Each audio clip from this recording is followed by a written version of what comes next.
ഇന്നലത്തെ rejection stamp ഒട്ടിക്കുന്നത് എല്ലാവരും നല്ല രീതിയിൽ തന്നെ കളിച്ചു, നന്നായിട്ട് തന്നെ കളിച്ചു. അതിൻ്റെ ഇടയിൽ സിജോയും ജാസ്മിനായിട്ട് നല്ല അടിയും ഉണ്ടായി. സിജോ നല്ല രീതിയിൽ ഫയറാക്കി.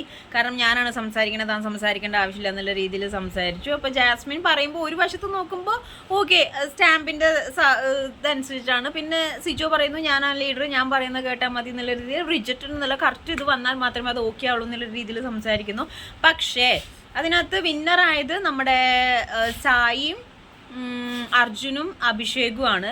പക്ഷേ എൻ്റെ മനസ്സിൽ വിന്നറായത് സിജോയും പിന്നെ അതേപോലെ നോറ, ദെൻ എന്താണ് ഋഷി. കാരണം ഇവർ 3 പേരുമാണ് രണ്ടും കൽപ്പിച്ച് ഗെയിമിലോട്ട് ഇറങ്ങി വന്ന് കളിക്കാൻ തുടങ്ങിയത്. ബാക്കിയുള്ളവരെന്നൊക്കെ പറഞ്ഞു കഴിഞ്ഞിട്ടുണ്ടെങ്കിൽ എൻ്റെ ആയപ്പോഴേക്കും എനിക്ക് തോന്നുന്നു അത് അവർ ടാസ്ക് ലെറ്റർ ഓൾറെഡി പറഞ്ഞിട്ടുണ്ടായിരുന്നു ഗ്രൂപ്പായിട്ട് വേണമെങ്കിൽ കളിക്കുക എന്നുള്ളത്. പക്ഷേ അങ്ങനെയാണ് നമ്മുടെ അഭിഷേക് ചോദിക്കുന്നുണ്ടായിരുന്നു സെക്കൻഡ് ഇതിലേക്ക് ഞാൻ എടുത്തോട്ടെ എന്നൊക്കെ ഉള്ളത്.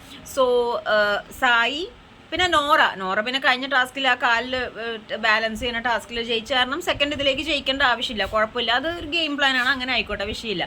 പക്ഷെ ലാസ്റ്റ് ഇതിൽ സായി വന്നു, പിന്നെ അഭിഷേക് വന്നു, അതേപോലെ അർജുൻ വന്നു. അവർ 3 പേരും സെക്കൻഡ് എടുത്തോട്ടെ എന്നുള്ള രീതിയിൽ പ്ലാൻ ചെയ്തിട്ടാണ് കൊണ്ടുപോയത്. അപ്പം മൊത്തം പ്ലാനിങ് ആയതുകൊണ്ട് തന്നെ ഇതിൽ എൻ്റെ മനസ്സിൽ വിന്നർ രണ്ടും കൽപ്പിച്ച് ഇറങ്ങിയ ഇവർ 2 പേരാണ്. നിങ്ങളുടെ അഭിപ്രായം കമൻറ്റ് ചെയ്യുക.